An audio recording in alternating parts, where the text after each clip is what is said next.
ঘুরতে আসতাম তখন হচ্ছে গিয়ে দেখতাম ছোটো ছোটো দোকানে অনেকে বসছে, অনেক কেক সেল হচ্ছে, সব হোমে। তখন ওরকম কিন্তু এখানে ভাইরাল হয় নাই, আর এরকম ভিড়ও ছিল না। জি, আপনি আসার পরে যেরকমভাবে জনপ্রিয়তা অর্জন করলেন, আপনার দেখা দেখি কিন্তু অনেক দোকান পাশ হয়ে গেছে। আমার মাঝে মাঝে সোশ্যাল মিডিয়ায় কালকে একটা ভিডিওতে দেখলাম অনেক গ্যাঞ্জাম হয়ে গেছে। তুমি আপনি কি আপনার কিছু হয়েছে নাকি এ ব্যাপারে কিছু বিস্তারিত কিছু বলবেন? শেষ ভাই, আবার আসবে পরে। এই জাকির ভাই, কারণ আমি আমার মতো বিজনেস করতেছি। আমি সবসময় বলি যে আমি সবসময় বলি যে আমার রিজিকে যতটুকু আছে অতটুকুই আসবে। আল্লাহ আমার যতটুকু লিখে রাখছে আজকের দিনে অতটুকু।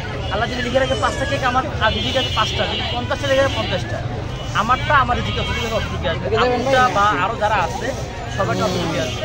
তবে ওদিকে হচ্ছে গিয়ে বিষয়টা এরকম ছিল, আমি তো এমনিতে সবাইকে বলি 5টা, কিন্তু চলে আসলাম 5:30, আধা ঘন্টা অলরেডি লেট।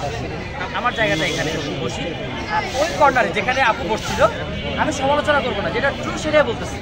ওই জায়গাটাতে আপু বসছিল আমার টোকেনের জায়গায়, ওখানে টেবিলও আমার ওখানে। এখন মানে উনিও একজন ভাইরাল পারসন। এখন উনি যখন আসছে তখন ওনাকে হচ্ছে কি ইউটিউবার ভাইয়ারা সবাই মিলে ঘিরে ধরছে। এখন আমার টেবিলটা তো বের করা লাগবে। আমি প্রথমে গিয়ে আপুকে সালাম দিতে আসসালামু আলাইকুম। আপু বললো যে হ্যাঁ ভাইয়া, আমার তো আজকে কোথাও আমাকে কেউ জায়গা দেয় না। কেউ জায়গা দিবে না কেন?